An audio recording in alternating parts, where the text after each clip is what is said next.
Welcome to Formula Drift Insider. I'm Ryan Sage. This week, we gear up for upcoming Formula Drift round at Las Vegas Motor Speedway and meet with the president of Formula Drift, Jim Lau, regarding this year's finale at Toyota Speedway at Irwindale. Then we'll look back on the year's international FD events, but first for now, Sin City, the sixth round of the FD Championship. On the schedule for 4 years now, this round has been one to polarize all aspects of the event. And while the venue is world-class, the only suitable surface for drifting is the parking lot. FD utilizes not the road course or the infield, but a massive space behind the drag race grandstands. This venue is the only one on the circuit where the track can change, and it has. So far, it's seen 2 different layouts, and a third may be on the way. And let's not forget the track is in the middle of the desert, in the middle of summer. So the only way to keep fans from heat stroke is to hold the event from late afternoon until 1 a.m. But no matter the time or the temperature, these drivers have come out for the win.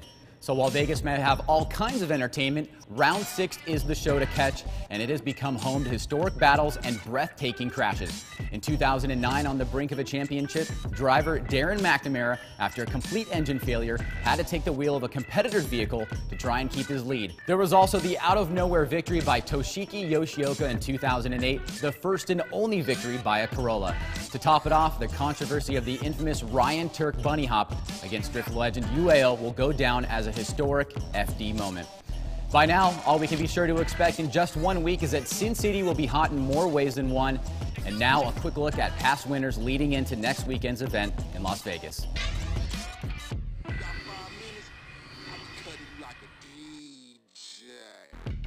A recent meeting between FD officials and Toyota Speedway at Irwindale covered just what can be done to make this year's finale the most memorable of the series. With the past few years selling out, standing room diminishing, even after the addition of suites and grandstands on the track, what more could there be room for? Well, for that, we dropped in on the FD office to hang out with the president of Formula Drift, Jim Lau. So going into 2011, I think the 2 major changes that we're considering, 1 to serve the fans and 2 to serve the drivers is, first is we are increasing infield seating by double. We're also reducing the infield ticketing price by about 40%. That's to accommodate for the increase in fan attendance that we've been experiencing all season long. 2 is the freshening up of the course configuration. We've ran this course for the last 8 years, and I think it's time that we need to consider maybe a freshening up of the course to make it longer, more dynamic with more turns. As you see, this is the 2010 course configuration, again, which is what we've been using for the last 8 years. We're looking at expanding into the infield and using more of the infield. For 2011, this is one version, and this is another version. We have a panel of experts, judges, track officials, drivers that we're going to get feedback from to decide if we're going to implement this for 2011. With that, we turn to the international scene, where back in February, FD traveled east to Yas Marina Circuit in Abu Dhabi. There, an invitational 8-driver competition featured FD stars such as Tanner Faust, Frederick Osbo, Ken Gushi, Ryan Turk, and Chris Forsberg. A greater than expected crowd of 5,000 got to witness professional drifting for the first time, and also a great victory by the man in his Toyota Supra, Frederick Osbo. With Abu Dhabi in the drifting history books, we then heard FD announce yet another event in the Middle East, this time in the quickly rising country of Qatar. Sheikh Khalid Hamad bin Al Thani, owner of Qatar Racing Club and the wildly successful Al Nabi drag racing team, hosted FD and most of the 8 drivers from Yas Marina.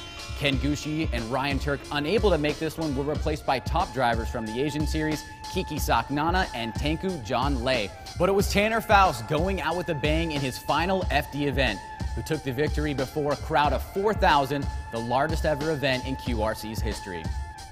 And finally, in downtown Singapore, the kickoff of the FD Asian Championship. At the Formula One Singapore circuit, over 8,000 people watched as 50 drivers battled it out.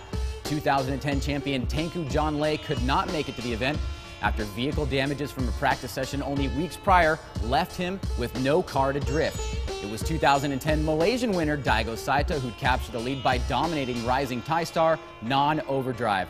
The Japanese drifter would take first place with Non in second and US star Ken Gushi in third.